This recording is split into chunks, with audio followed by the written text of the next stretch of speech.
Dracula by Bram Stoker. Chapter 1. May the 3rd, Bistritz. I left Munich at 8:35 in the evening on May the 1st. I arrived at Vienna early next morning. The train was an hour late. I should have arrived at 6:46. Budapest seems a wonderful place from the train window. I could walk through the streets a little. I was afraid to go far from the station because we arrived late and would leave on time. I felt that we were leaving the west and going to the east. We left on time and came after dark to Klausenberg. Here I stopped for the night at the Hotel Royal. When I was in London, I visited the British Museum. I looked at books and maps about Transylvania in the library. I thought some knowledge of the country could be useful when meeting a rich man from that country. The area is in the far east of the country, just on the borders of 3 states, Transylvania, Moldavia, and Bukovina, in the middle of the mountains. It is one of the most wild and unknown parts of Europe. I could not find any map showing the exact place of Castle Dracula. There are no good maps of this country yet, but I found that Bistritz, the town named by Count Dracula, is a well-known place. I will write some of my notes here. They may help my memory when I talk about my travels with Mina. I read that every known old story in the world comes to this area of mountains, as if it were the center of some thinking circle. If so, my stay may be very interesting. I must ask the Count all about them. In the morning, I had to have breakfast fast, because the train left a little before 8. Actually, it should have left then, but after running to the station at 7:30, I had to sit in the train for more than an hour before we began to move. It seems to me that the further east you go, the less on time are the trains. All day long we seemed to move slowly through a country which was full of beauty. At every station there were groups of people, sometimes crowds, in all kinds of clothes. The women looked pretty from far away, but they were very big around the middle. They had white arms and big belts with pieces moving from them. It was dark when we got to Bistritz, which is a very interesting old place. Count Dracula had told me to go to the Golden Krone Hotel, which I found. When I got near the door, I met a happy-looking old woman in the usual country dress. When I came close, she said, "The Herr Englishman?" "Yes," I said. "Jonathan Harker." She smiled and gave a message to an old man who had followed her to the door. He went, but immediately returned with a letter. My friend, welcome to the mountains. I am waiting for you. Sleep well tonight. At 3 tomorrow the coach will start for Bukovina. A place on it is kept for you. At the Bolgo Pass my coach will wait for you, and will bring you to me. I believe that your journey from London has been a happy one, and that you will enjoy your stay in my beautiful land. Your friend, Dracula. May the 4th. I found that my hotel owner had got a letter from the Count. The letter told him to get the best place on the coach for me. When I asked him if he knew Count Dracula and could tell me anything of his castle, both he and his wife made the sign of the cross. They said that they knew nothing at all and refused to speak more. It was so near the time of leaving that I had no time to ask anyone else. It was all very strange and not comfortable at all. Just before I left, the old lady came up to my room and said in a very excited way, "Must you go?" "Oh, young man, must you go? Do you know what day it is?" I answered that it was the 4th of May. She moved her head as she said again, "Oh, yes, I know that, but do you know what day it is?" When I said that I did not understand, she went on, "It is the night before St. George's Day. Do you not know that tonight, when the clock hits midnight, all the bad things in the world will have full power? Do you know where you are going and what you are going to?" She was in such clear worry that I tried to help her feel better, but without success. Finally, she went down on her knees and asked me not to go. However, there was business to be done that could not be stopped. She then stood and dried her eyes and put a cross around my neck and went out of the room. I'm writing this part of the diary while I'm waiting for the coach, which is, of course, late. The cross is still round my neck. Whether it is the old lady's fear, or the many ghost stories of this place, or the cross itself, I do not know, but I am not feeling nearly as easy in my mind as usual. If this book should ever reach Mina before I do, let it bring my goodbye. Here comes the coach. May the 5th. The castle. When I got on the coach, the driver had not taken his seat, and I saw him talking with the hotel lady. They were clearly talking of me, for every now and then they looked at me. And some of the people who were sitting on the bench outside the door came and listened, and then looked at me, most of them sadly. I could hear a lot of words often repeated, strange words, for there were many different groups in the crowd. So I quietly got my language dictionary from my bag and looked them up. I must say they were not happy for me, for amongst them were Ordog, Satan, Pokol, Hell, Stregowika, Witch, Vrolok and Vlokoslak, both of which mean the same thing, one being Slovak and the other Serbian for something that is either werewolf or vampire. I must ask the Count about these old stories. When we left, the crowd round the hotel door made the sign of the cross and pointed 2 fingers towards me. With some difficulty, I got a fellow passenger to tell me what they meant. He would not answer at first, but when learning that I was English, he explained that it was a protection against the bad eye. This was not very nice for me, just leaving for an unknown place to meet an unknown man. But everyone seemed so kind, and so sad, and so friendly, that I could not but be touched.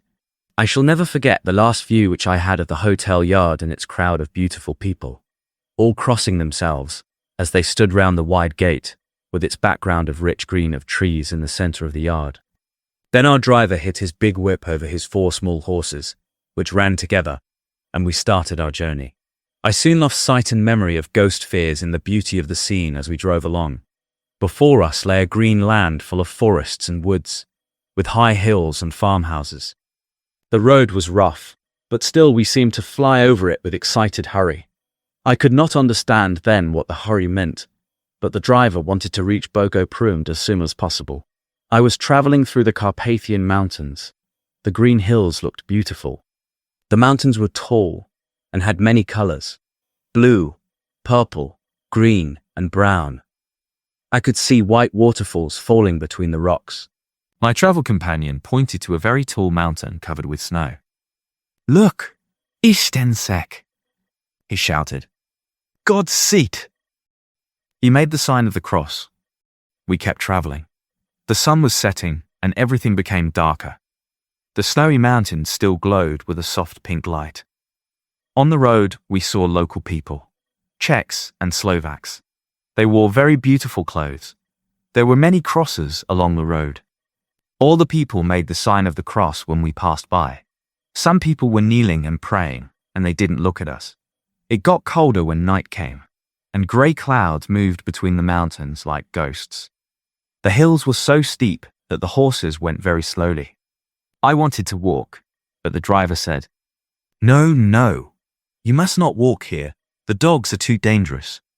Then he smiled in a strange way and added, "You may have enough trouble before you sleep." He only stopped to light the lamps. When it got dark, the passengers became nervous. They talked to the driver and asked him to go faster. He hit the horses with his whip and shouted for them to run more. I saw a grey light ahead, as if there was an opening between the mountains. The passengers got more excited. The coach shaked a lot, like a boat in a storm. I had to hold on tight. The road became flatter and we flew along it. The mountains seemed to come closer and looked at us with anger. We were entering the Borgo Pass. The passengers gave me strange gifts. They also gave me blessings and made weird movements with their hands. The sign of the cross and gestures against the evil eye. The driver and passengers looked carefully into the darkness. It was clear they were waiting for something important, but no one explained what. Finally, we reached the opening of the pass toward the east. There were dark clouds above, and it felt like there would be a storm. It seemed like the mountains separated 2 different kinds of air. I was looking for the transport that would take me to the Count. I expected to see lights, but everything was dark. I could only see the lights from our lamps and the white steam from the tired horses. The driver told me in German, "There is no carriage here. The gentleman is not expected after all. He will come with us to Bukovina and return tomorrow or the day after." Suddenly, the horses started making noises and jumping. The driver had to control them. Then, among shouts from the people and signs of the cross, a carriage with 4 horses appeared. It passed us and stopped next to us. I saw that the horses were black and beautiful. They were controlled by a tall man with a long brown beard and a big black hat that covered his face. I could only see his very bright eyes that looked red in the lamplight. "Give me the man's bags," said the driver. My bags came out fast and went to the carriage. I got down from the coach and got on the carriage. The horses turned and we went into the dark mountain road. As they went into the darkness, I felt a strange chill. I felt alone. But the driver threw a coat on my shoulders and a warm cover on my legs and said in very good German, "The night is cold, sir.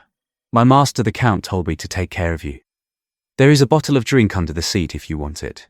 I did not take any, but it was good to know it was there. I felt strange and a little scared. I think, if I had another choice, I would have taken it instead of going on this unknown night trip.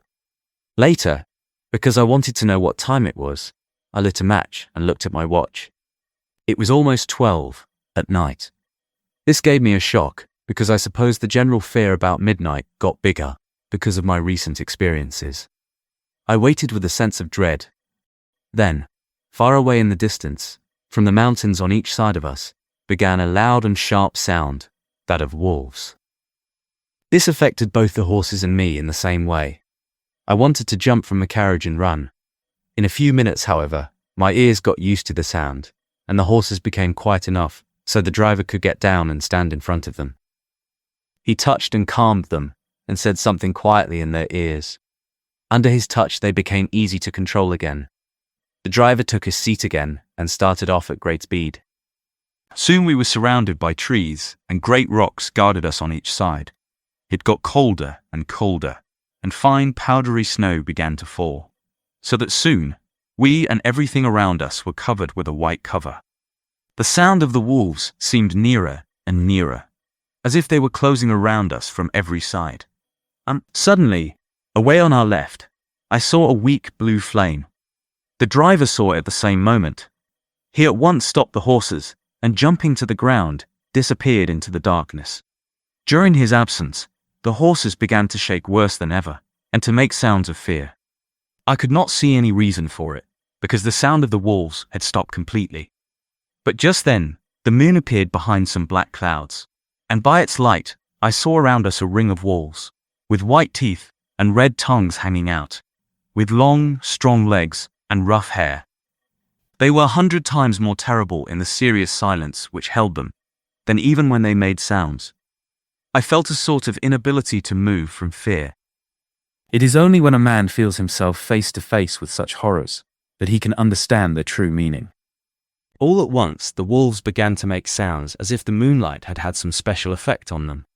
The horses jumped about and stood up on their back legs and looked around without hope, with eyes that moved in a way painful to see. But the living ring of terror surrounded them on every side, and they had to remain within it. I called to the driver to come. I shouted and hit the side of the carriage, hoping by the noise to scare the wolves from that side, so as to give him a chance of reaching the vehicle. How he came there, I do not know, but I heard his voice raised in a tone of commanding power, and looking towards the sound, saw him stand in the road. As he moved his long arms, as if pushing aside some invisible obstacle, the wolves moved back, and back, further still. Just then a heavy cloud passed across the face of the moon, so that we were again in darkness. When I could see again, the driver was climbing into the carriage, and the wolves had disappeared. This was all so strange and mysterious that a terrible fear came upon me, and I was afraid to speak or move. The time seemed endless as we continued on our way, now in almost complete darkness, because the moving clouds hid the moon. Suddenly, I became aware of the fact that the driver was stopping the horses in the courtyard of a huge ruined castle, from whose tall black windows came no light, and whose broken walls showed a rough line against the moonlit sky.